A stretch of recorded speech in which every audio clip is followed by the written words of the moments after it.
So I took my beautiful green lawn and I killed it.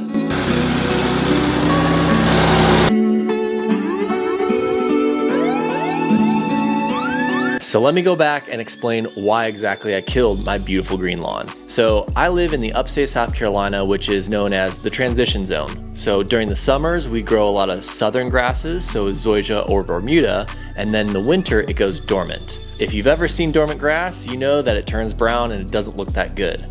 Being in the transition zone, we can actually overseed that with perennial ryegrass, and that's exactly what I did.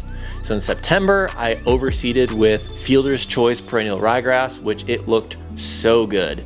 It took really well, it was very green, and I was green all through the winter. I was mowing on Christmas Day, I was mowing all the way up until early March. So now it comes into why I killed my grass. Why did I kill my grass? One second.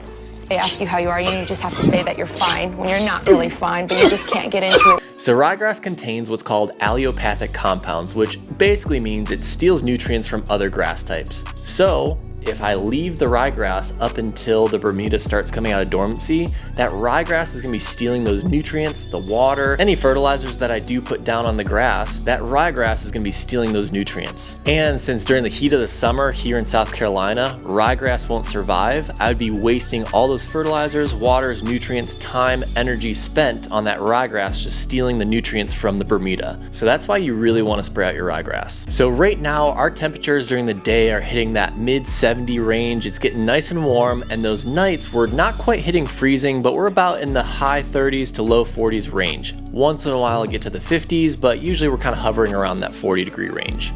You really want to spray it before everything starts heating up. Now sometimes people will say, hey, Masters Week, that's when you need to spray it out because you want your lawn looking green for the Masters. So we can use that time frame as kind of like the maximum date you want to let your rye sit. So date wise, I personally sprayed it out mid-March. You can do mid-March to about early April. So the chemicals that are used to spray out your ryegrass, there's actually a lot to choose from, but there's a couple ones that I want to mention on this video.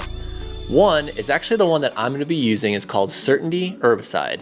So Certainty herbicide is used to spray out any grassy weeds, any broadleaf weeds from your Bermuda. It's a selective herbicide that you can spray on your Bermuda, and it will kill almost everything except for your Bermuda. That's the one that I'm going to be going with. Another option is going to be one of your cheaper options is another herbicide called MSM Turf. That is a very affordable herbicide to use. It's not that expensive per bottle, and it will do a great job at spraying out your rye. Another option, which is actually a generic form of Certainty, is Certé. And you can find all this in the links below. That is another great option. You're gonna mix it according to label instructions.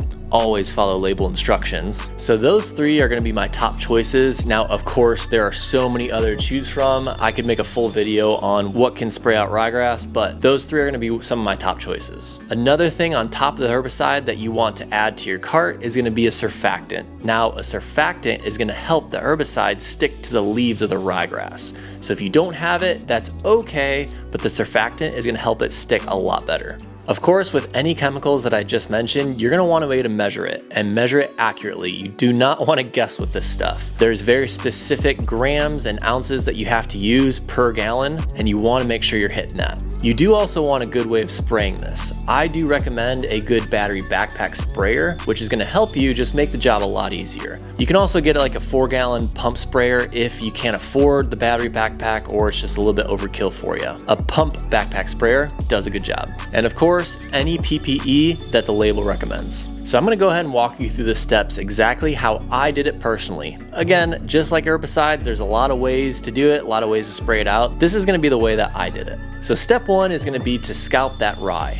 I was maintaining the ryegrass right at about 0.8, 0.9 inches, somewhere around there throughout the fall and the spring. I took that from 0.8 to about 0.3 inches, so I scalped a good part of the crown off of it. So that's gonna be the first step in trying to kill it off. While you are scalping, you're really gonna wanna bag everything. I can't imagine anything worse than just scalping and leaving all the clippings on there. It's gonna be an absolute mess when you're done. So make sure you bag all your clippings. So second step is gonna be to take your selected herbicide and go ahead and spray it. Now this one, like I said, I'm using Certainty here. So I'm mixing that up to my 4-gallon tank because I have about 4,000 square feet in the front half of my yard.